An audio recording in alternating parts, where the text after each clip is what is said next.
Estamos ahora con la fiscal Esther de Amat Loza. Ella es fiscal de prevención del delito y se ha especializado, por su quehacer diario, en este tema de las invasiones, los tráficos de terreno y los posibles delitos que alrededor de esta problemática, y también tiene que ver con el déficit habitacional, ¿no?, tan pronunciado en Arequipa, tiene que ver a diario. Bienvenida, doctora. Muchas gracias.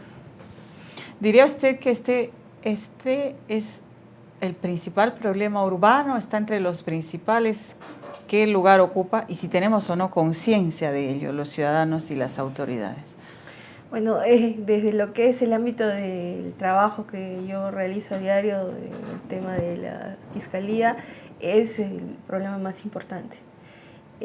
Mucho hablamos nosotros de la incidencia delictiva y cómo cada vez hay más comisión de delitos, y cuando hablamos de las alternativas de solución a estos problemas, casi siempre apuntamos a los temas del incremento de las penas o del incremento del número de policías o del incremento del número de miembros del serenazgo. Siempre vamos por ese lado, ¿no? Pero no nos podemos analizar cómo va creciendo la ciudad y su impacto en la calidad de vida y las repercusiones que esto tiene, ¿no? Nosotros en el quehacer diario vemos con mucha preocupación que Arequipa, al ser una ciudad tan importante, va creciendo cada vez más, pero no lo está haciendo de una manera planificada, sino más bien de una manera espontánea, y eso está conllevando a que todo sea un desorden. Entonces, esto genera que personas inescrupulosas ocupen la propiedad del Estado y la loticen, empiecen a vender estos lotes, y hay mucha gente que tiene necesidad de vivienda y evidentemente va a pagar por esto, ¿no?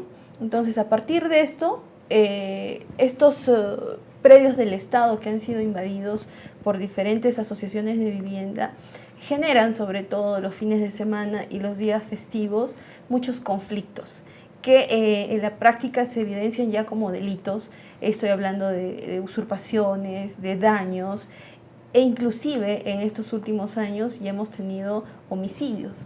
Esto nos demuestra que la falta de orden en la ciudad está conllevando a una serie de delitos, como los que ya he mencionado, pero indirectamente se añaden otros delitos, ¿no? Porque al no estar planificada la ciudad y al crecer de una manera espontánea, al no haber orden, no hay también calidad de vida para la gente que va ocupando la periferia.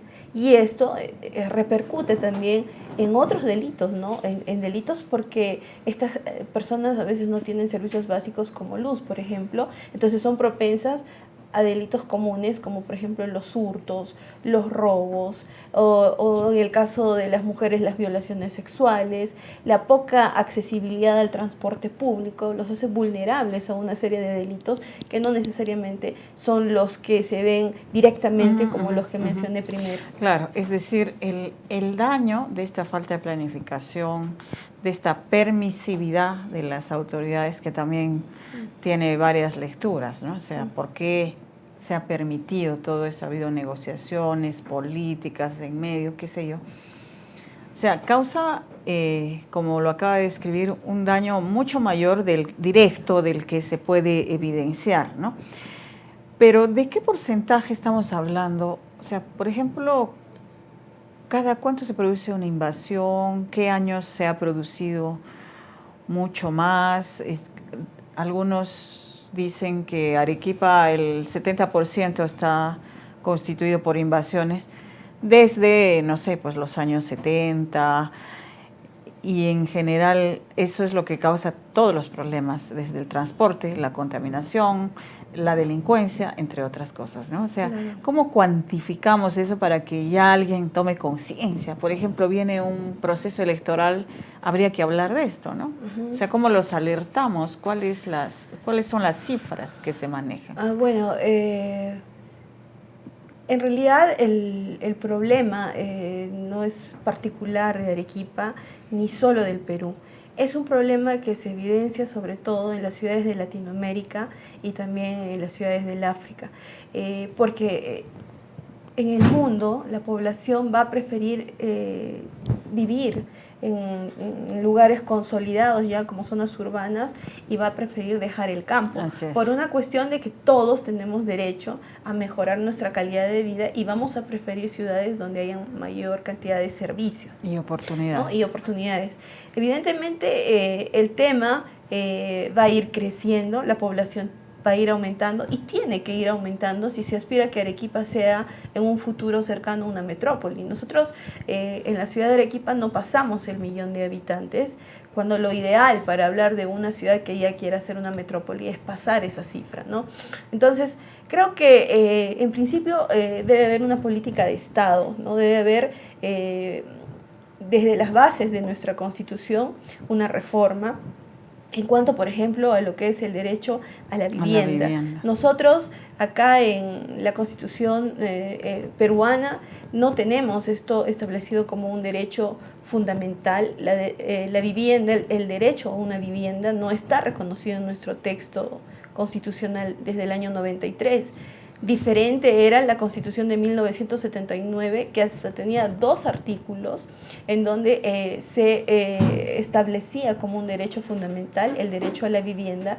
Y es más, dentro de la regulación de este derecho se establecía que desde el Estado se tenían que dar políticas para generar programas sociales que permitan que, sobre todo quienes menos recursos tienen, tengan la posibilidad de acceder a una vivienda.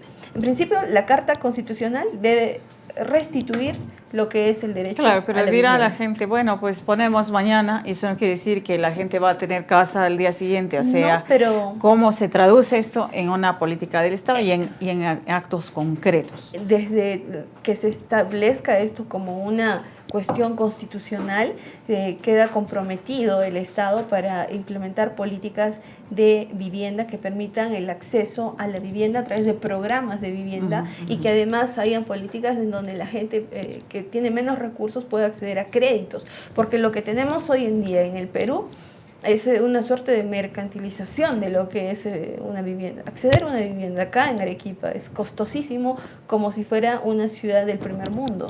Carísimo.